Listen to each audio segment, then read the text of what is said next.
ভালোবাসবার জন্য যেমন হৃদয় প্রয়োজন, বেঁচে থাকার জন্য হৃদয়ের কোনো বিকল্প নেই। শরীরের এই একটি অঙ্গ যা আমাদের সারা জীবন জুড়ে সঙ্গী হয়ে থাকে। জীবনের বাস্তবতাগুলোর কিংবা জীবনের না পাওয়াগুলোর স্মৃতি হয়তো নিজের মনের মধ্যে কোথাও ধরে রাখে। আজকের এই দিনে বিশ্ব হার্ট দিবসে আপনাদের সবাইকে করোনা হেল্প ডেস্কের এই আয়োজনে স্বাগত জানাচ্ছি। যদিও সংকট এখন বৈশ্বিক কিন্তু ভিন্ন রকম, তবে তবু আজকের এই দিনটির গুরুত্ব কিন্তু ভিন্নভাবে আমাদের প্রত্যেকের জীবনে রয়েছে, কারণ আমাদের প্রত্যেকেই এই বিষয়গুলো সম্বন্ধে সচেতন থাকা অনেক বেশি জরুরি। তবুও আপনারা আপনাদের নিয়মিত স্বাস্থ্য জিজ্ঞাসা আমাদের কাছে রাখতে পারেন করোনা হেল্প ডেস্কের এই আয়োজনে, যেখানে জুলহা জুবের আপনাদের সাথে আছি। ফোন করতে পারেন কিংবা লিখে জানাতে পারেন আপনাদের যে কোনো স্বাস্থ্য জিজ্ঞাসা, যার উত্তর দিতে একই ধারাবাহিকতায় আজও আমাদের সাথে অল্প সময়ের মধ্যেই যুক্ত হবেন অধ্যাপক ডাক্তার এস এম মোস্তফা জামান, মেডিসিন ও হৃদরোগ বিশেষজ্ঞ বিএসএমএমইউ, ডাক্তার শারমিন আব্বাসী, সহযোগী অধ্যাপক প্রসূতি ও স্ত্রীরোগ, আনোয়ার খান মরন মেডিকেল কলেজ ও হাসপাতাল। এছাড়া আমাদের সাথে উপস্থিত আছেন ডাক্তার আবু সাইদ শিমুল, শিশুরোগ বিশেষজ্ঞ, মুগদা মেডিকেল কলেজ হাসপাতাল। এছাড়াও 21 পদকপ্রাপ্ত একজন সম্মানিত কবি ও সাংবাদিক আমাদের সাথে আজ উপস্থিত আছেন, শিহাম আল মুজাহিদিন। আপনাকে স্বাগত করোনা হেল্প ডেস্কের এই আয়োজনে। দেশে করোনা ভাইরাসে হারিয়েছে আরও 26 জন। এই 26 জনের প্রাণ যাওয়ার খবর জানা গেছে গত 24 ঘন্টায়, যেখানে শনাক্ত হয়েছেন 1488 জন কোভিড রোগী। করোনায় দেশে এই পর্যন্ত 5219 জন মৃত্যুবরণ করেছেন। স্বাস্থ্য অধিদপ্তরের নিয়মিত সংবাদ বিজ্ঞপ্তিতে জানানো হয়, গেল 24 ঘন্টায় নমুনা পরীক্ষা হয়েছে 12,869টি। শনাক্তের সংখ্যা 3,62,043 জন। আর এই সময় সুস্থ হয়েছেন 1,625 জন। সব মিলিয়ে মোট সুস্থ 2,73,698 জন। মৃত 32 জনের মধ্যে মৃত 26 জনের মধ্যে 21 জন পুরুষ আর 5 জন নারী। সংকটের এই সময়টায় প্রত্যেককে কিন্তু এই সচেতনতার বার্তা পৌঁছে দেওয়ার চেষ্টা করছি। নিয়মিত বিরতিতে জীবাণুনাশক কিংবা সাবান পানি দিয়ে হাত জীবাণুমুক্ত করে নেবেন।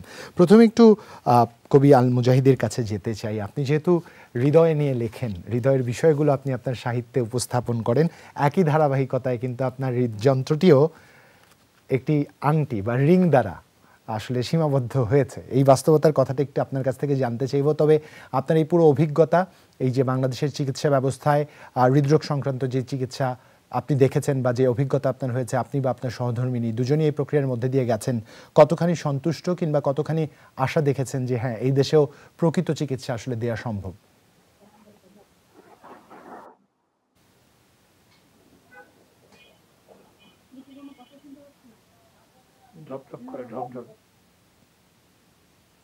কবি আল মুজাহিদি, আপনি আমাকে শুনতে পেয়েছেন?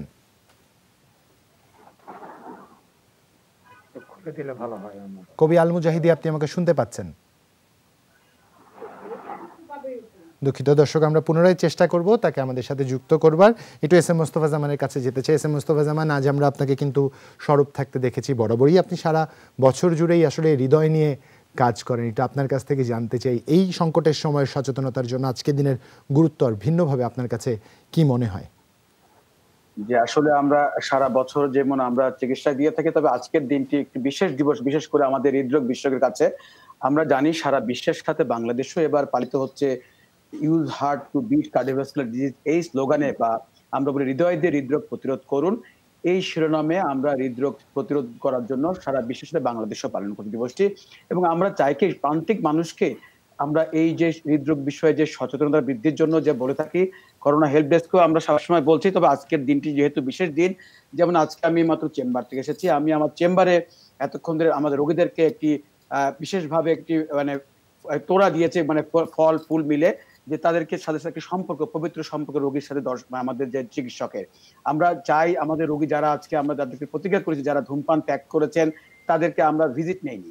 অর্থাৎ আমরা যেটা বলছি যে আমি যে রোগীদের সাথে ডাক্তারদের যে সম্পর্ক এবং আজকের দিনের যে আমরা যে খাদ্যাভ্যাস পরিবর্তন অথবা ছন্দবদ্ধ জীবনযাপনের মাধ্যমে যাতে রোগীদের হৃদরোগ প্রতিরোধ করতে পারি, যেমন আমরা আঁশযুক্ত খাবার পরিহার করতে বলি, চর্বিযুক্ত খাদ্য পরিহার করতে বলি, ধূমপান ত্যাগ করতে বলি।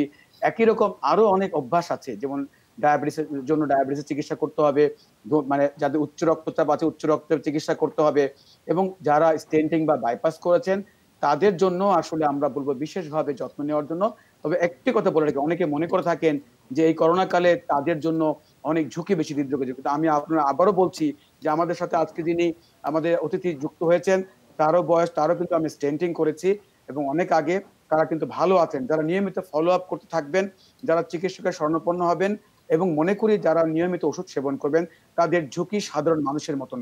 বয়স যতই হোক, যতই হৃদরোগ হোক, আমরা ঝুঁকি একেবারে শূন্যের কোঠায় নামিয়ে আনা সম্ভব যদি তারা ঠিক মতন চিকিৎসা করেন। আমি এই বিষয়টি মনে করে দিতে চাই যে আজকের দিনে প্রতিজ্ঞা করবেন, যারা ধূমপান করছেন, আজকের দিনে প্রতিজ্ঞা করুন ধূমপান ছেড়ে দিবেন। আজকের দিনে প্রতিজ্ঞা করুন যে আপনারা কালকে থেকে কায়িক পরিশ্রম করে এক্সারসাইজ করবেন। আজকের দিনের আপনারা একটি প্রতিজ্ঞা করুন যে শিশুর সামনে ধূমপান করবেন না, এবং সুষম খাদ্যের সাথে আমরা বলবো একটি ভালো খাদ্য তালিকা এমনভাবে মেনে চলবেন যাতে স্বাস্থ্যসম্মত খাদ্য খাওয়ার মাধ্যমে হৃদরোগ প্রতিরোধ করতে পারেন। ধন্যবাদ আপনাকে মোস্তফাজ্জামান। ডাক্তার শারমিন আব্বাসী। লাকি শাহ আমাদের লিখছেন তার বয়স 18 বছর, 9 থেকে 10 মাস যাবৎ প্রস্রাবের সমস্যা। প্রস্রাব করে আসার পর সবসময় প্রস্রাবের বেগ থাকে এবং ফোটায় ফোটায় প্রস্রাব হয়। ডাক্তার দেখিয়েছেন, ডাক্তার ইউরিন আরই ও টিএসএইচ পরীক্ষা করতে বলেছে। টিএসএইচ 0.97 ও পাস সেল 1 to 2 এইচপিএফ এবং epithelial cell 2 to 3 HPF. Doctor ভরিকন 20 মিলিগ্রাম অ্যালবেন ডিএস ইউকল ওষুধ দিয়েছে। ওষুধ খাওয়ার পর একই সমস্যা হচ্ছে। 3 মাস পর কৃমির ওষুধ খাচ্ছেন। এখন কি করণীয়? এই প্রশ্নের উত্তর আপনার কাছ থেকে নিতে চাই। আরও একজন দর্শক আমাদের ফোনও দিয়েছেন, ফোনটা আমরা একটু নিতে চাই। দর্শক, আপনার নাম এবং বয়স বলে প্রশ্ন করুন। আসসালামু আলাইকুম, আমার নাম রুবিয়া, আমি যশোর বেনাপোল থেকে বলছি। বয়স কত আপনার? আমার বয়স হচ্ছে 36। 36, জি বলুন। আমার থাইরয়েড আছে, হাইপোথাইরয়েড, এর পয়েন্ট হচ্ছে 6.65, আর ঘাড়ে ব্যথা আছে, মাথায় ব্যথা আছে। তারপরে স্বামী স্ত্রী মেলামেশার পরে ওই জায়গাটা দিয়ে একদিন পর এরকম একটু লাল লাল মতো বের হয়। আর আমার বয়স 36, আমার একটা সন্তানের মেয়ে আছে, 9 বছর বয়স। এখন কি আমি কনসিভ করতে পারবো কিনা? বুঝতে পেরেছি। ডাক্তার শারমিন আব্বাসী, আপনি যদি আর কিছু জানবার থাকে। হ্যাঁ, আমার জানা নেই, আমি ব্যাপারটা বুঝতে পেরেছি ওনার কথা। ধন্যবাদ। আচ্ছা, এখন তাহলে আপনাকে আমি দুটো প্রশ্নের যে পরপর আসলে দুটো রোগী, দুটো প্রশ্নের উত্তর আমরা দিচ্ছি।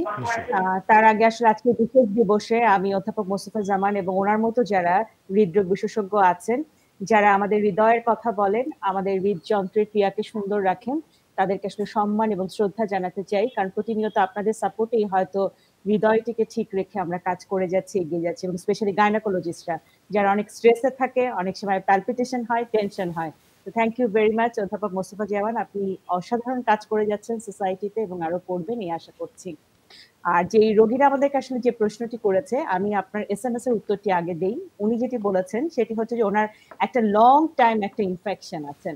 এই ইনফেকশনটিকে আসলে আমাদেরকে ভালো করতে হবে, কারণ এই ধরনের ইনফেকশন একটি দীর্ঘমেয়াদী আমাদের চিকিৎসা দরকার হয়। তো সেক্ষেত্রে আমি বলবো যে ওনাকে ক্যাপসুল ক্লিনডেক্স 300 মিলিগ্রাম একটা করে 2 বেলা উনি টানা 14 দিন খাবেন, এবং ট্যাবলেট অর্নিট 500 মিলিগ্রাম একটা করে 2 বেলা 5 দিন খাবেন, এবং ক্যাপসুল ফ্লুগাল 50 মিলিগ্রাম প্রতি রাতে একটা করে 7 দিন খাবেন, এবং গাইনোমিক্স ভিটি নামে বাজারে পাওয়া যায়, এটি উনি ব্যবহার করবেন ওনার মাসিকের পথে প্রতি রাতে একটি করে 14 রাত, এবং কুসুম গরম পানিতে লবণ মিশিয়ে উনি ব্যবহার করবেন। এটি হচ্ছে ওনার একটা কম্প্যাক্ট ট্রিটমেন্ট। এরপরে যেটি হয় যে ওনার রিকারেন্ট ইউটিআই যদি হয়, কারণ উনি যে কমপ্লেনটা করেছেন একটা ইউটিআই, তো সেক্ষেত্রে রিকারেন্ট ইউটিআই এর জন্য একটা ইউরিন আরএবি এবং কালচার দেখে আমাদের আসলে দীর্ঘমেয়াদী একটা অ্যান্টিবায়োটিক হয়তো দেওয়া লাগতে পারে। তো ওনাকে আমরা অনুরোধ করব দুটো পরীক্ষা করে আমাদেরকে দয়া করে জানাবেন। একটা হচ্ছে ইউরিন আরএবি এবং কালচার, আর একটা হচ্ছে ultrasonography of the whole abdomen plus PVR. অর্থাৎ আপনি যখন ইউরিনটি পাস করেন তারপরে কি আপনার কি পরিমাণ ইউরিন জমে থাকে, যেখান থেকে হয়তো ইনফেকশন আরো বাড়তে পারে। এই দুটো রিপোর্ট আমাদেরকে একটু কষ্ট করে আপনি জানাবেন, এবং যেই চিকিৎসাগুলো দিলাম সেটা শুরু করবেন। আর যিনি ফোন করেছেন যশোরের বেনাপোল থেকে, দেখুন করোনা হেল্প ডেস্ক কত দূরে পৌঁছে গেছে, সেখান থেকে আমরা ফোন পাচ্ছি, রোগীদের কথা শুনছি, তাদেরকে সেবা দিচ্ছি। তো সেক্ষেত্রে আসলে ওনাকে আমি বলতে চাই সেটি হচ্ছে যে আপনার যে সমস্যাটি, এই সমস্যাটির আসলে সমাধান দরকার আছে আপনি বিফোর দ্য প্রেগন্যান্সি, এবং অভিনন্দন আপনাকে, কারণ আপনি এটা চিন্তা করেছেন যে প্রেগন্যান্সির আগেই আসলে চিকিৎসকের একটা পরামর্শ নেওয়া প্রয়োজন আছে। টিএসএইচ লেভেলটা 6 আছে আপনার, এটাকে কমিয়ে আমাদেরকে 2.5-এ আনতে হবে। তাহলে আপনি কি করবেন, যদি থাইরক্স রিপ্লেসমেন্ট থেরাপি আপনি নেন তাহলে তো খাবেন সেটি, আর যদি আপনি না নিয়ে থাকেন তাহলে 50 গ্রাম করে প্রতি সকালে খাবারের আগে এটি আপনি কন্টিনিউ করেন। সাধারণত 1 মাস এভাবে ট্রিটমেন্ট নিলে তাহলে দেখা যাবে এটি 2.5-এ চলে আসবে। আর যদি আপনি কোনো থাইরক্স রিপ্লেসমেন্ট, থাইরক্স বা থাইরিন জাতীয় ওষুধ খেয়ে থাকেন, তাহলে সেটার ডোজটাকে হয়তো হাফ ডোজ বাড়াতে হবে। ঘাটতি থাকে আমরা বলবো ওজিটিটি করবেন আপনি, করে একটু ব্লাড সুগার লেভেলটা আমাদেরকে জানাবেন, ফলিক অ্যাসিড ড্রিঙ্কটা শুরু করুন, আর একটা টেস্ট করবেন টর্চ স্ক্রিনিং। সব যদি ভালো থাকে আমরা মনে করি ইনশাআল্লাহ আপনি চেষ্টা করতে পারবেন। ধন্যবাদ আপনাকে। জান্নাতুল ফেরদৌস জুই আমাদের লিখছে তার মেয়ের বয়স 2 বছর 3 মাস, 4-5 দিন জ্বর ছিল, আজকে জ্বর নেই কিন্তু 2 দিন হলো জিহ্বাটা ঘা হয়েছে, কিছু খেতে পারছে না, উইক হয়ে গেছে, কি করা যায়? আবু সাইদ শিমুল জানতে চেয়েছেন কি করা যায়। এটা আসলে দুটো কারণে হতে পারে। সেই সমস্যার সমাধান দেওয়ার আগে আমি ডক্টর শারমিন আব্বাসীর সাথে কণ্ঠ মিলিয়ে বলতে চাই যে আজকে যে বিশ্ব হার্ট দিবস, সেখানে যারা হৃদরোগ বিশেষজ্ঞ সারা বাংলাদেশ জুড়ে যে কাজ করে যাচ্ছে অভাবনীয়। একসময় কবির ভাষায় আমরা বলতাম যে আমি হৃদয়ের কথা বলিতে ব্যাকুল, শুধাইলো না কেহ। কিন্তু আজকে এখন শুধানোর লোক আছে, এই তাদের সচেতনতার ফলেই কিন্তু মানুষের মধ্যে একটা জাগরণ সৃষ্টি হয়েছে। অধ্যাপক মোস্তফা জামানের মতো আরো যারা কাজ করছেন, মানুষ অনেক বেশি সচেতন হয়েছে। একটা জিনিস ওনার খুব আমার ভালো লেগেছে, উনি যে কথা বলছিলেন দুটো বিষয়, উনি যে রোগীদের সাথে একটা সম্পর্ক, তাদের ফুলের তোড়া দিচ্ছেন, উৎসাহিত করছেন। বিশেষ করে ধূমপান যারা ত্যাগ করেছেন তাদেরকে যে উৎসাহিত করা, এটা কিন্তু আমার খুবই ভালো লেগেছে। একটা ইউনিক, ওনাকে অভিনন্দন এবং ধন্যবাদ এই আইডিয়ার জন্য এবং এই উদ্যোগের জন্য। আর যে পেশেন্টের কথা বলেছিলেন, এই জ্বরের পরে কিন্তু এ ধরনের একটা সমস্যা হয়, কিছুটা ফাঙ্গাস ইনফেকশন হতে পারে, আবার ভাইরাস এর সংক্রমণ হতে পারে। বিশেষ করে হার্পিস ভাইরাসের একটা সংক্রমণ আমরা দেখি। আপনার এই বয়সের বাচ্চার জন্য ভাইরাস এই সিরাপটা হাফ চামচ করে 4 বার 5 দিন দিবেন।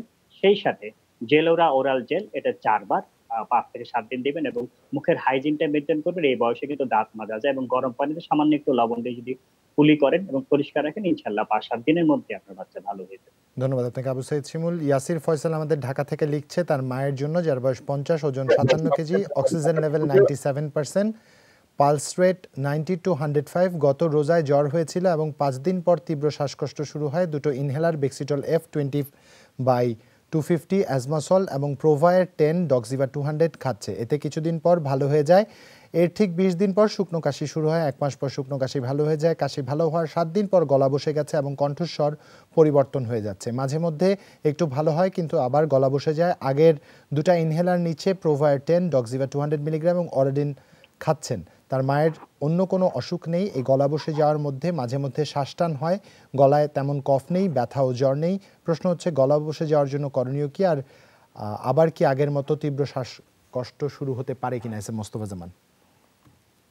জি, আমরা বলছি তার নারীর স্পন্দন কত একটু বলবেন কি, হার্ট রেট কত বলেছেন একটু? উনি বলেছেন 90 থেকে 105।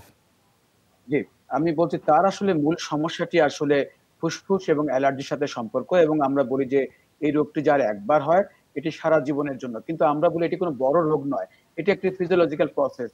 কেউ যদি ভালোভাবে স্মার্টলি ম্যানেজ করতে পারে একেবারেই ভালো থাকতে পারেন সাধারণ মানুষের মতন। আমাদের অনেক রোগী আছেন ঢাকার মাঠে ফুটবল খেলছেন, এমনকি আপনি জানেন অলিম্পিকে স্বর্ণ জয় করতে পারেন যদি কেউ স্মার্টলি ভালোভাবে ম্যানেজ করতে পারেন। যে বিষয়টি আমরা বলি, যেমন তিনি তার হার্টবিট বাড়ছে, ডক্সিবা বা এই জাতীয় তার শ্বাসকষ্টের ওষুধ খাওয়ার জন্য, এই ওষুধটি শ্বাসকষ্ট কমিয়ে থাকে কিন্তু তার পার্শ্ব প্রতিক্রিয়া বুক ধরফর করে, সেজন্য আমরা ইনহেলারকে উৎসাহিত করে থাকি। কিন্তু অনেক মানুষ ইনহেলার ব্যবহার করতে পারেন না বা শিখতে পারেন না, অথবা অনেক সময় কুসংস্কারের জন্য মনে করে থাকেন যে ইনহেলার শেষ চিকিৎসা। আমরা দেখেছি ইনহেলার ব্যবহারের প্রতি এক ধরনের অনীহা কাজ করে। আমরা বলবো কি, মন্টিয়ার বা প্রোভিয়ার এই জাতীয় ওষুধটি খাবেন, সঙ্গে ইনহেলার যদি ব্যবহার করতে পারেন, তাহলে আপনার অন্যান্য ওষুধ যদি আপনি পরিহার করতে পারেন, তাহলে বুক ধরফর বা হার্ট রেট বাড়বে না, একেবারে স্বাভাবিক থাকবে। সুতরাং এটি কোনো বড় রোগ নয়। আর সঙ্গে যেসব কারণে অ্যালার্জি হয়ে থাকে, সেটি খাদ্যাভ্যাস হতে পারে, খাদ্যের সাথে হতে পারে, অথবা পারিপার্শ্বিকতা হতে পারে। আমরা সব সময় কিন্তু বলছি কোন কোন খাদ্যে অ্যালার্জি হয় সেগুলো একটু এড়িয়ে চলবেন। মনে রাখবেন যে ডক্সিবা যা কাশির জন্য ওষুধটি, তার জন্য বুক ধরফর হচ্ছে, আমাদের বিশ্বাস এটি বাদ দিয়ে দেখেন যদি তার নাড়ি স্পন্দন ঠিক হয়ে যায়, তাহলে কিন্তু আমরা বলবো একেবারে সুস্থ হয়ে যাবেন। কিন্তু ওষুধ দুই একটি চলতে হয় যাতে করে রোগটিকে সারা জীবন নিয়ন্ত্রণ রাখতে পারেন। ধন্যবাদ এস এম মোস্তফা জামান। একজন দর্শক আছেন আমাদের সাথে, তার ফোনটি আমরা নিতে চাই। দর্শক, আপনার নাম এবং বয়স বলে প্রশ্ন করুন। আমি শাহিন, রংপুর থেকে বলছি। জি বলুন। আমি 1.5 বছর মতো বিয়ে করছি, কিন্তু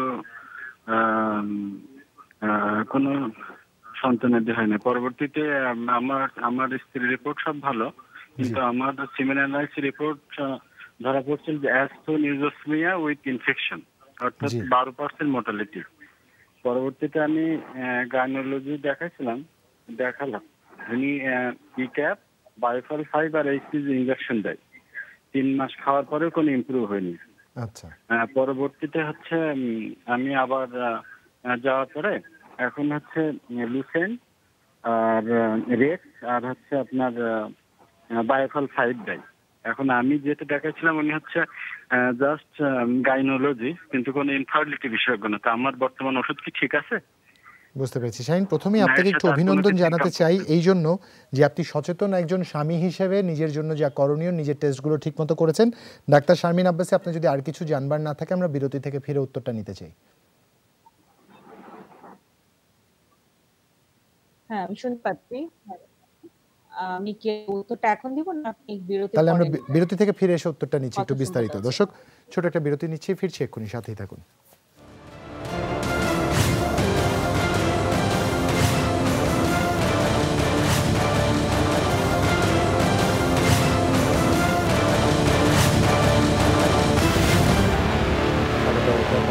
দেখছেন আপনারা। বিরতির পরে যদিও আমাদের ডাক্তার শারমিন আব্বাসীর কাছে সরাসরি যে প্রশ্নের উত্তরটা নেবার কথা ছিল, কিন্তু আমরা কবি আল মুজাহিদিকে আমাদের সাথে পেয়েছি। স্যার, একটু আপনার কাছ থেকে জানতে চাই, এই যে প্রশ্ন যেটা করেছিলাম, বাংলাদেশের হৃদরোগ সংক্রান্ত যে চিকিৎসা, এই চিকিৎসার মধ্যে দিয়ে আপনি গেছেন, কতখানি সন্তুষ্ট আপনি?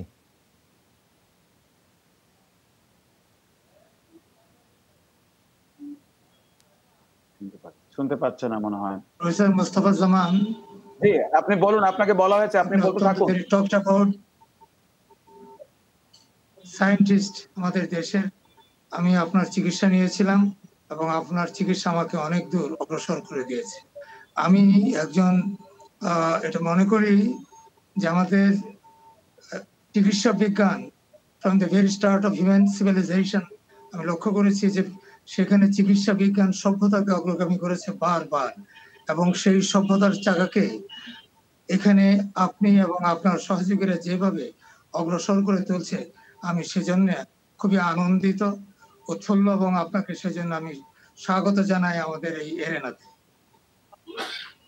এবং আমার স্ত্রীও আপনার চিকিৎসা নিয়েছে, মিসেস পলিন পারভিন, এবং তিনি তার 4টি স্টেন্টিং হয়েছে, এবং সেখানে আপনার হাতের যে খেলা এবং জাদু, সেটা তিনি মুগ্ধ হয়েছেন এবং সেটা তাকে অত্যন্ত উপকৃত করেছে, এবং তিনি আমার পাশে আছেন এবং তার আপনার চিকিৎসার জন্য তিনি আপনার কাছে কৃতজ্ঞতাও জানাচ্ছেন। স্যার আপনার কাছে আমি মনে করি, জি কবি আল মুজাহিদি, আপনাকে অসংখ্য ধন্যবাদ আমাদের সাথে যুক্ত হয়ে অভিজ্ঞতাগুলো বলার জন্য। যদিও কারিগরি স্বল্পতার জন্য, কারিগরি কিছু সীমাবদ্ধতার জন্য আপনার পুরো গল্পটা শুনতে পারলাম না, কিন্তু আপনি যেমন সুন্দর করে কথা বলেন, আপনার কাছ থেকে আমাদের এই জাতির আরও অনেক কিছু শেখার, অনেক কিছু জানবার, অনেক কিছু শুনবার সেই সুযোগটা হয়তো আজ আমরা কিছুটা হলেও হারালাম। নিশ্চয়ই আগামীতে আপনাকে যুক্ত করে এরকম আপনার অভিজ্ঞতার কথাগুলো এরকম মিষ্টি বাংলায় আবার একবার শুনবার আমরা চেষ্টা করব। ডাক্তার শারমিন আব্বাসীর কাছে চলে যেতে চাই। ধন্যবাদ আল মুজাহিদি আমাদের সাথে যুক্ত হবার জন্য। ডাক্তার শারমিন আব্বাসী, যে প্রশ্নটি ছিল, শাহিন ফোন দিয়েছিলেন আমাদের রংপুর থেকে।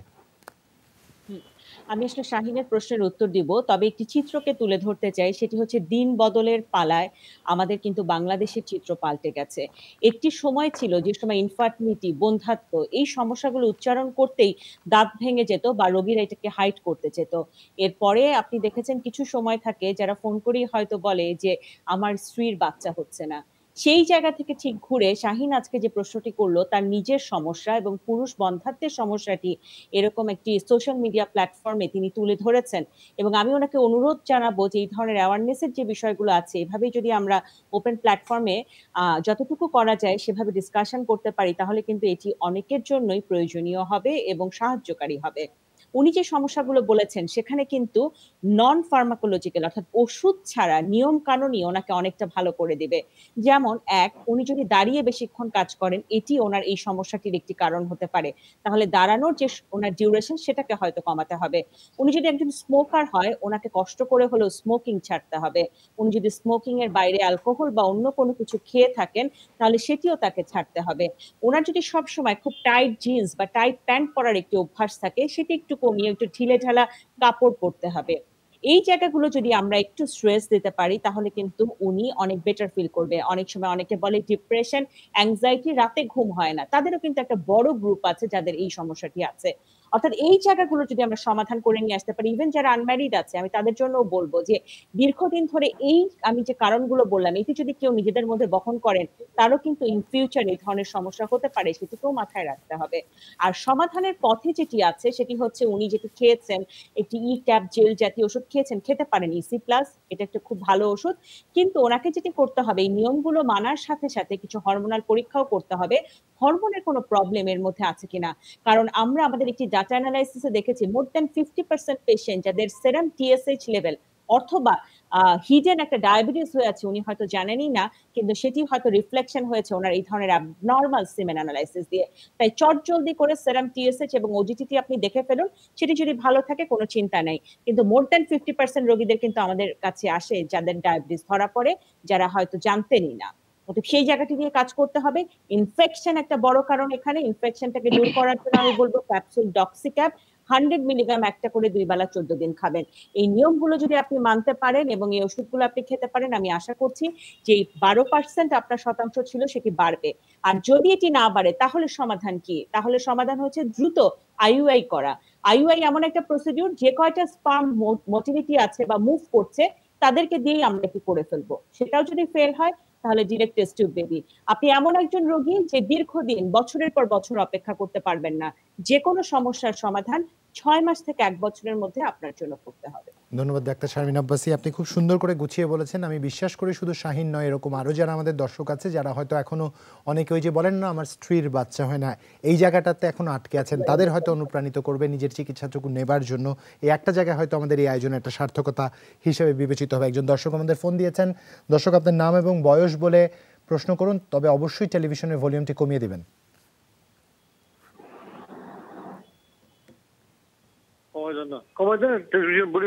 জি দর্শক, আপনার নাম এবং বয়স বলে প্রশ্ন করুন। হ্যালো জি, আপনার নাম এবং বয়স বলে প্রশ্ন করুন। আমি লুৎফুর রহমান চিটাং থেকে বলছি, আমার বয়স 54 বছর। জি, আমি বহুদিন যাবৎ রিভোট্রিল খাচ্ছি। জি, হ্যাঁ, কিন্তু আমার এই পেটের না খাইলে পেটের সমস্যা করে, মানে প্রস্রাব হয়, আবার আমার আইডিএস এর সমস্যা হবে। জি, এমনিতে কি ডায়াবেটিস আছে আপনার? আমি ডায়াবেটিস নাই, ডায়াবেটিস 7.5 7.5। প্রেশার, ব্লাড প্রেশারের সমস্যা আছে? ব্লাড প্রেশার রিভোট্রিল খেলে ঠিক থাকি, আবার রিভোট্রিল না খাইলে একটু প্রেশার বেড়ে যাচ্ছে। আচ্ছা, আপনি তাহলে রিভোট্রিলের উপর নির্ভরশীল হয়ে পড়েছেন। এস এম মোস্তফা জামান, আপনার যদি আর কিছু জানবার থাকে। 15 বছরের উপরে। আমি যে জানতে চাচ্ছি যে ডায়াবেটিসের মাত্রা র্যান্ডম কত বলেছেন? 7.5। 7.5। জি, এটি একেবারে স্বাভাবিক। এটা নিয়ে আপনি দুশ্চিন্তা করবেন না। তবে যেটি জুবায়ের প্রশ্ন করেছিলেন যে আসলে আপনার যে প্রস্রাবের সমস্যা সেটি অনেক সময় ডায়াবেটিসের হলে হতে পারে বা রক্তে শর্করা বাড়লে কিন্তু এরকম সমস্যা। তবে আপনার যে বয়স, যে সমস্যা, এটি কিন্তু আরো দুটি কারণ হতে পারে। অনেক সময় মূত্রনালীতে ইনফেকশন বা কোদাহ হলে হতে পারে। তবে প্রস্টেট গ্ল্যান্ডের সমস্যা আমরা বেশি পেয়ে থাকি। একটি আল্ট্রাসোনোগ্রাম করলে আপনি জানতে পারবেন যে প্রস্টেট গ্ল্যান্ডে কোনো সমস্যা হতে, প্রস্টেট গ্ল্যান্ডটি অর্থাৎ মূত্রনালীর দুই পাশে একটু মাংস বেড়ে গেলে সেটিকে আমরা প্রস্টেট গ্ল্যান্ড বড় বলি। আপাতত আপনাকে বলবো কি ট্যাবলেট ইউরোম্যাক্স 0.4 এই ওষুধটি প্রতি রাতে খাবেন, তাহলে আপনার প্রস্রাবের সমস্যা চলে যাবে। এবং এর সাথে আপনাকে বলবো যে পরীক্ষা যেটি বলেছে আল্ট্রাসোনোগ্রাম হোল অ্যাবডোমেন, এই পরীক্ষাটা করে জানতে পারবেন প্রস্টেট গ্ল্যান্ড বড় হয়েছে কিনা। আর রিভোট্রিল যে বিষয়টি আমি বলছি সেটি খেলে আপনার মাথা ঠান্ডা থাকে, আপনার ঘুম ভালো হয়। যেহেতু ওষুধটি দীর্ঘদিন খাচ্ছেন, আপনি খেয়ে ভালো আছেন, খেতে পারেন, বড় কোনো সমস্যা নেই। কিন্তু দীর্ঘদিন খেলে এই ওষুধের প্রতি ডিপেন্ডেন্সি তৈরি হয়।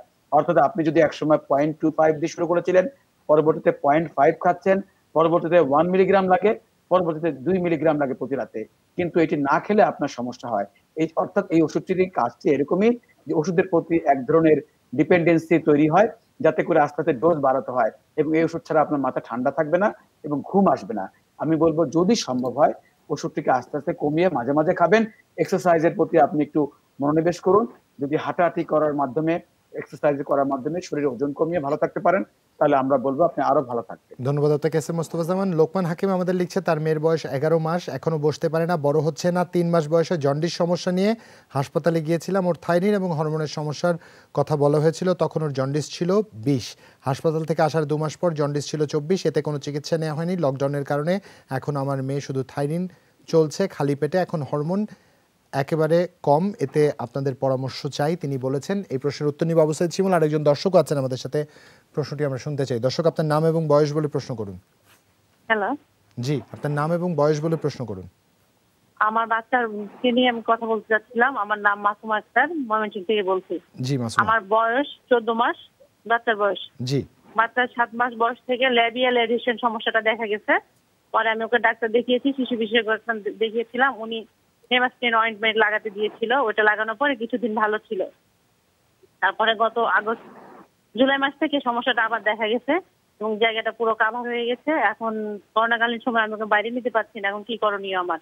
বুঝতে পেরেছি। আবু সাইদ শিমুল, আপনার যদি আর কিছু জানবার থাকে। আসসালামু আলাইকুম। একটু আমি জানতে চাই, এটা তো গাইনোকোলজিক্যাল প্রবলেম, যদি ডক্টর শিমুল আমাকে পারমিশন দেন। হ্যাঁ, অবশ্যই। আপনার বাচ্চাটার এই যে ছোট মেয়েটার, এটা তো আসলে এক ধরনের গাইনি সমস্যা আপনি যেটি উল্লেখ করলেন, কিন্তু ওনার কি এই যে বাচ্চাটার এই সাদা সাদা কিছু আপনার বের হয় ওই মাসিকের রাস্তা দিয়ে? এখন সাদা কিছু আসে না। জি, কিন্তু কোনো গন্ধ পান কিনা? দুর্গন্ধ পান কিনা ওই জায়গা থেকে? জায়গাটা মাঝে মাঝে লাল দেখায়, কিন্তু কোনো গন্ধ নাই। জায়গাটা অনেক ক্লিন, পরিষ্কার রাখি সব সময়। জি, আচ্ছা, thank you very much. Abu Saeed Shimul, দ্বিতীয় প্রশ্নটার উত্তর। জি, যে দ্বিতীয় প্রশ্নটার উত্তর খুব সুন্দরভাবে দিয়েছেন। এসব ক্ষেত্রে আসলে আমি বলবো যে শিশু বিশেষজ্ঞের ক্ষেত্রে আমি যেটা করি, অন্যদের এই বিষয়টা আসলে মেনে চলা উচিত। আমি মনে করি এটা কিন্তু গাইনোকোলজিক্যাল সমস্যা। এক্সামিন করে যদি এই ধরনের কিছু দেখা হয়, সকলের উচিত যে একজন গাইনোকোলজিস্টের সাথে আসলে পরামর্শ করা। তারা ইভ্যালুয়েশন করে সুন্দরভাবে পরামর্শ দিতে পারবেন। আর পরের প্রশ্নটার আসলে উত্তর একটু দীর্ঘ, এটা কি এখন দিব নাকি বিরতির পরে? আমরা আচ্ছা, সেটা হচ্ছে আসলে 11 মাসে উনি যেটা বলেছেন, বাচ্চার কিন্তু দুটো সমস্যা রয়েছে। সেটা হচ্ছে একটা, তার জন্ডিস ছিল। আমরা বলি যে আমাদের ব্রেনের মধ্যে কিন্তু ব্লাড ব্রেইন ব্যারিয়ার থাকে, যে সেটা আমাদের শরীরে যখন বিলিরুবিন বেড়ে যায় তখনই তো জন্ডিস হয়। এটা একসময় এত বেড়ে যায় যে সেটা কিন্তু আমাদের যে ব্লাড ব্রেইন ব্যারিয়ার সেটা ভেদ করে ব্রেনের ভেতর চলে যায়। তখন সেই অবস্থাকে আমরা বলি যে কার্নিক টেরর। তখন কিন্তু ব্রেনের অসম্ভব ক্ষতি হয়। সুতরাং 24 কিন্তু এক ছোট বাচ্চার জন্য অনেক বেশি। সুতরাং সেই ক্ষেত্রে তার ব্রেনের কোনো ড্যামেজ হয়ে থাকতে পারে, সেটা কিন্তু একটা বিষয়। আরেকটা বিষয় কিন্তু এখানে জড়িত, যে তার থাইরয়েডের সমস্যা ছিল। এই ক্ষেত্রেও কিন্তু বাচ্চাদের এই মানসিক বা এই ডেভেলপমেন্টাল সমস্যাগুলো থাকে। এই একটা থাইরিন বা এই ধরনের ওষুধগুলি দিলে কিন্তু ফলো আপে আসতে হয়। প্রথমে উইকলি, তারপর 2 উইকলি, মান্থলি, এভাবে কিন্তু আসতে হয়। ক্লিনিক্যালি কিভাবে বুঝবেন? যদি দেখেন যে বাচ্চা খুব ছটফট করছে, অস্থির করছে, বাচ্চার কনস্টিপেশন হচ্ছে, তাহলে বুঝবেন যে ডোজ একটু বেশি হয়ে গিয়েছে। কারণ প্রথমে দেওয়ার পর ডোজগুলি কিন্তু একটু বাড়াতে কমাতে হয়। সুতরাং এই মুহূর্তে আপনার ক্ষেত্রে দুটো পথ খোলা রয়েছে। একটা হচ্ছে একজন শিশু বিশেষজ্ঞের কাছে গিয়ে আপনাকে প্রথমে দেখতে হবে তার জন্ডিস কিন্তু 25, সেটা আদৌ কমেছে কিনা। কারণ অন্যান্য অনেক রোগের কারণে কিন্তু জন্ডিস হয়ে থাকে, সেটা ইভ্যালুয়েশন করতে হবে এবং দেখতে হবে এখন থাইরয়েডের সমস্যাটা কেমন আছে। এই দুটো সমস্যা সমাধান করার পরে, যেহেতু 11 মাস বয়সেও সে বসছে না, একটা বাচ্চা কিন্তু 8 মাস বয়সে মোটামুটি সাপোর্ট ছাড়া বসতে পারে। সেই জন্য আলটিমেটলি আপনার কাছের কোনো সরকারি হাসপাতালে শিশু বিকাশ কেন্দ্রে আপনাকে যেতে হবে। এই দুটোই যদি দেখেন যে আপনার পক্ষে সম্ভব না, এই মুহূর্তে আপনি এমন এক জায়গায় থাকেন যে আমরা তো জানছি না যে এগুলো আপনাকে এই সমস্যাগুলো সমাধানের জন্য আপনার জন্য দুরূহ, সেক্ষেত্রে আপনি আমাদের কাছে FT4 TSH, serum bilirubin direct, indirect, total এবং সিরাম অ্যালকালাইন ফসফেটেস এবং আলট্রাসোনোগ্রাফি অফ হেপাটোবিলিয়ারি সিস্টেম, এই পরীক্ষাগুলো করে যদি আমাদের সাথে আসলে যোগাযোগ করেন, আমরা পরবর্তীতে অন্ততপক্ষে বলে দিতে পারবো যে এই জায়গায় গেলে আপনি পূর্ণাঙ্গ চিকিৎসা পাবেন। ধন্যবাদ আপনাকে আবু সাইদ শিমুল। ডাক্তার শারমিন আব্বাসী, আপনার কাছ থেকে ওই প্রশ্নের উত্তর পরবর্তীতে নিতে চাই। বিরতি থেকে ফিরে এসে দর্শক ছোট একটা বিরতির উপরে দেখা হচ্ছে, সাথেই থাকুন।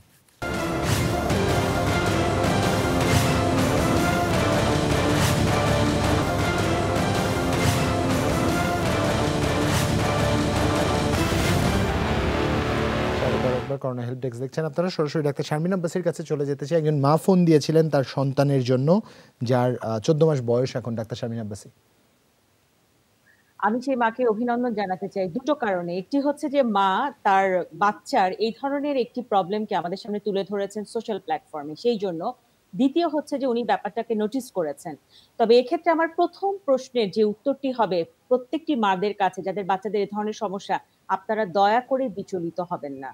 আমাদের মারা মনেই করেন যে তার প্রত্যেকটি বাচ্চাই আসলে নরমাল ভাবে আসবে, কিন্তু এই ধরনের সমস্যা যাদের থাকে আমাদের মারা প্রচন্ড বিচলিত হয়ে যান। প্রথম প্রশ্নই হয় মেয়েটি যখন বড় হবে মাসিক হবে কিনা, তার বিয়ে হলে কোনো সমস্যা হবে কিনা, বাচ্চা হতে কোনো সমস্যা হবে কিনা। কিন্তু আমি একেবারেই পরিষ্কার করতে চাই যে বাচ্চার এই ধরনের একটা অ্যাডহেশন অর্থাৎ মাসিকের রাস্তা দুটো লেগে যাওয়া এরকম, এবং তারপরে একটি হরমোনাল ক্রিমের মাধ্যমে জিনিসটি আবার খুলে গেছে, তার মানে এখানে কোনো পার্মানেন্ট কোনো সমস্যা নেই। এটা হচ্ছে প্রথম আশ্বস্তের জায়গা আপনার জন্য।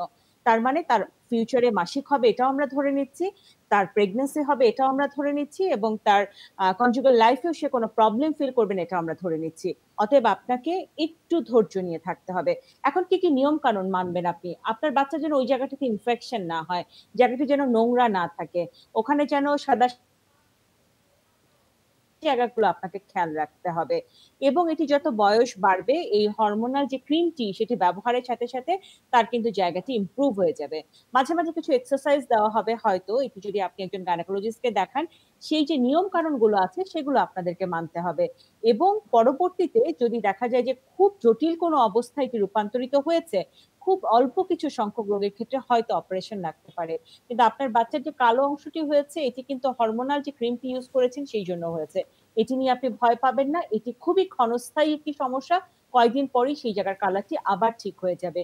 নিয়মিত কুসুম গরম পানি লবণ দিয়ে ব্যবহার করুন, তাকে পরিষ্কার পরিচ্ছন্ন রাখুন, এবং তার যেন কৃমি না হয় সেই জিনিসটা আপনি খেয়াল রাখুন। আপনার সন্তানটি খুবই সযতনে ভালো থাকবে। ধন্যবাদ আপনাকে ডাক্তার শারমিন আব্বাসী। আবু সাইদ শিমুল, প্রচুর প্রশ্ন আছে, বাচ্চার মায়েরা প্রশ্ন করছেন। একটা ইমার্জেন্সি প্রশ্ন আছেন, তার বাচ্চার 2 বছর 3 মাস বয়স, একটু আগে হঠাৎ করে মাড়ির চাপা লিখেছেন তিনি, চাপার দাঁতের মাড়ি থেকে রক্ত বের হচ্ছে, মুখ ভরে যাচ্ছে, কোনোভাবেই ব্লিডিং থামানো যাচ্ছে না। কিছুক্ষণ আগেই মিনিট 4 আগেই তিনি এই প্রশ্ন করেছেন, যদি উত্তর দিয়ে আমরা সহায়তা করতে পারি। জি, আসলে এই যে মাড়ির যে জায়গাটা সেখানে কিন্তু ব্লাড সাপ্লাই প্রচুর রয়েছে, সুতরাং সামান্য আঘাতে কিন্তু ওখান থেকে রক্ত বের হয়ে আমরা যেটা করি বেশিরভাগ ক্ষেত্রে বিচলিত হয়ে পড়ি, কি করব ভেবে পাই না। আপনি একটা কটন নেবেন, ছোট কটনটা ছিঁড়বেন, যদি বাসায় কটনও না থাকে একটা পরিষ্কার পাতলা কাপড় নিয়ে ওই জায়গাটা চেপে ধরে রাখুন। 5 থেকে 10 মিনিট যদি আপনি ধরে থাকেন তাহলে দেখবেন যে পুরোপুরি বন্ধ হয়ে গেছে। অনেক ক্ষেত্রে আমরা দেখা যায় আশেপাশের ব্লাড সার্কুলেশনকে কনস্ট্রিক্ট করার জন্য যদি বাসায় থাকে একটু বরফ যদি দিয়ে দিতে পারেন দেখবেন যে আরো ভালো কাজ করবে। এই জিনিসগুলো একটু আপনি মেনটেন করুন, এরপরে মুখের হাইজিন মেনটেন করবেন।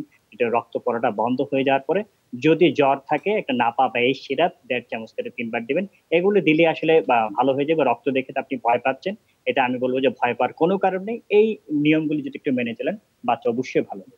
ধন্যবাদ আপনাকে আবু সাইদ শিমুল। কেশোয়ারা সুলতান আমাদের লিখছেন তার স্বামীর জন্য, সেই প্রশ্নটি আমরা পড়ব, তবে তার আগে একজন দর্শক আছেন, ফোনটি আমরা নিতে চাই। দর্শক, আপনার নাম এবং বয়স বলে প্রশ্ন করুন। আমার নাম অন্তরা, বয়স 25, আমি বরিশাল থেকে বলছি। জি অন্তরা, বলুন।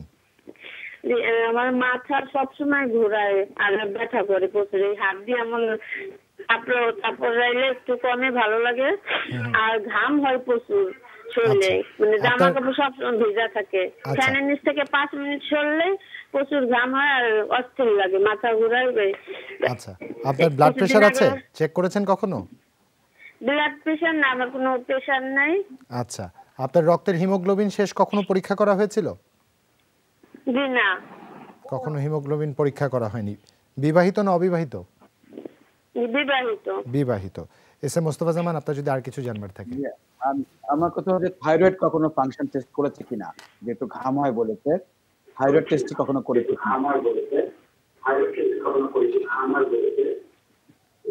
জি, আমার মনে হয় তিনি শুনতে, আমি বলছি দর্শককে যিনি প্রশ্ন করছেন তাকে, যে আসলে মাথা ঘোরার অনেকগুলো কারণ থাকতে পারে। একটি হলো যে আমরা এত কম বয়সে আসলে বড় ধরনের সমস্যা হবার কথা নয়, একটি সাইনোসাইটিস হতে পারে। আমরা বলি যে অনেক সময় একটি মাথার একটি এক্সরে করলে জানা যায়, এবং অ্যালার্জি আছে কিনা জানতে পারতাম আরো ভালো হতো। অনেক সময় সাইনোসাইটিস মাথা ব্যথা হতে পারে, আরেকটু অনেক সময় মাইগ্রেন পেইন হতে পারে। যেটি হোক না কেন একটু স্টিম ব্যবহার করবেন, পানি ফুটিয়ে বলক উঠলে ভিতরে একটু মেন্থল বা দিয়ে একদানার মতন হা করে শ্বাস নিয়ে নাক দিয়ে ছাড়তে, এই স্টিমটি যদি দিতে পারে অনেক সময় মাথাটি ভালো ক্লিয়ার হয়ে থাকে। আরেকটু হলো প্যারাসিটামল ওষুধ খেলে কিন্তু অনেক সময় ব্যথা চলে যায়। তবে চোখ এবং কানের একটি পরীক্ষা করতে পারে, দেখাতে বলি যে চোখে এবং কানে কোনো সমস্যা আছে কিনা। অনেক সময় তার কারণে কিন্তু মাথা ব্যথা হতে পারে। আবার অনেক সময় দেখা যায় কোনো বড় ধরনের কোনো সমস্যা নেই, শুধু দুশ্চিন্তার কারণে অ্যাংজাইটি থেকে মাথা ব্যথা হতে পারে মাথার সামনের দিকে। আমি মনে করি যে তার এই ডাক্তার যে বললাম, যে পরামর্শগুলো দিলাম সেগুলো মেনে একটু আমরা বলবো যে একজন চিকিৎসকের সঙ্গে সাক্ষাতে পরামর্শ করবেন। আমাদের দৃঢ় বিশ্বাস বড় কোনো সমস্যা হবে না। তার সাথে রাতে যদি ঘুম হয়, ট্যাবলেট পেজ 0.5 মিলিগ্রাম এই ওষুধটি রাতে খাবেন একটি করে আগামী 15 দিন। ট্যাবলেট অ্যানজেনটা সকালবেলা একটি করে আগামী 1 মাস খাবেন। আর সঙ্গে গ্যাস্ট্রিক থাকলে অবশ্যই খাবেন। আমার দৃঢ় বিশ্বাস তিনি একেবারেই সুস্থ হয়ে যাবেন। ধন্যবাদ আপনাকে এস এম মোস্তফা জামান। ডাক্তার শারমিন আব্বাসী আপনাকেও ধন্যবাদ। ধন্যবাদ ডাক্তার আবু সাইদ শিমুল, আপনাদের তিনজনকে। আপনার যেরকম গত লম্বা একটা সময় ধরে আমরা সবাই মিলে আসলে দর্শকদের যে সহায়তাটা দেবার চেষ্টা করছি, এর কিছু প্রতিফলন যখন আমরা তাদের মধ্যে থেকে দেখতে পাই, সত্যিকার অর্থে একটা আনন্দ হয়। যেমন আজ ডাক্তার শারমিন আব্বাসীর কাছে যখন শাহিন রংপুর থেকে প্রশ্ন করেছিলেন, ওটা আমাদের মধ্যে একটা অনুপ্রেরণার জায়গা তৈরি করেছে। নিশ্চয়ই এই ধারাবাহিকতা আমরা আগামীতেও রক্ষা করবার চেষ্টা করব, যাতে করে যমুনা টেলিভিশনের দর্শকদের সবার আগে তাদের স্বাস্থ্য জিজ্ঞাসাগুলো তাদের কাছে পৌঁছে দেওয়ার যে প্রত্যয় আমরা ব্যক্ত করেছিলাম এই আয়োজনের শুরু থেকে শেষ দিন পর্যন্ত, যাতে এই ধারাবাহিকতা রক্ষা করতে পারি। আজ এখানেই বিদায় নিব, তবে তার আগে তিনজন ডাক্তারকে একটু বিশেষভাবে ধন্যবাদ জানাতে চাই। Thank you very much for your great support. অসংখ্য ধন্যবাদ দর্শক যারা আমাদের উপর আস্থা রেখেছিলেন প্রথম দিন থেকে। এতটুকু শুধু বলতে চাই, যারা এখনও ফোন করে লাইনটি পাচ্ছেন না, অভিযোগ করছেন, ইনবক্সে আমাদের জানাচ্ছেন, তারা একটু বিস্তারিত ইনবক্সে অভিযোগ না করে লিখে ফেলুন আপনাদের সমস্যার কথা। আমরা সচেষ্ট থাকবো আপনাদের জিজ্ঞাসার উত্তর দিতে। একই সাথে যারা ফোন দিবেন অবশ্যই টেলিভিশনের ভলিউমটি কমিয়ে ফোন দিবেন, তাতে করে কিছু সময় আমরা বাঁচাতে পারি, যাতে করে আরও একজনকে স্বাস্থ্য জিজ্ঞাসার উত্তর আমরা পৌঁছে দিতে পারি। এবং যারাই প্রশ্ন করছেন সামাজিক যোগাযোগ মাধ্যমে কিংবা এই ফিডটা যারা দয়া করে শেয়ার করে দিচ্ছেন, তারা কিন্তু মাথায় রাখবেন প্রশ্ন করবার সময় অবশ্যই আপনারা নিজস্ব আইডি থেকে প্রশ্ন করবেন। অন্য কোনো নামের আইডি থেকে কোনো প্রশ্ন করলে অনেক সময় অনাকাঙ্ক্ষিত অনেক প্রশ্ন থাকে, যে প্রশ্নগুলোর উত্তর আমরা দিতে চাই না কিংবা আমরা দিতে আগ্রহী না। সেক্ষেত্রে নিজের অ্যাকাউন্ট থেকে প্রশ্ন করলে আমরা তা সবার আগে প্রাধান্য দিয়ে উত্তর দেবার চেষ্টা করব। আজ এখানে বিদায় নিচ্ছি। সবাই ভালো থাকবেন। শুভরাত্রি।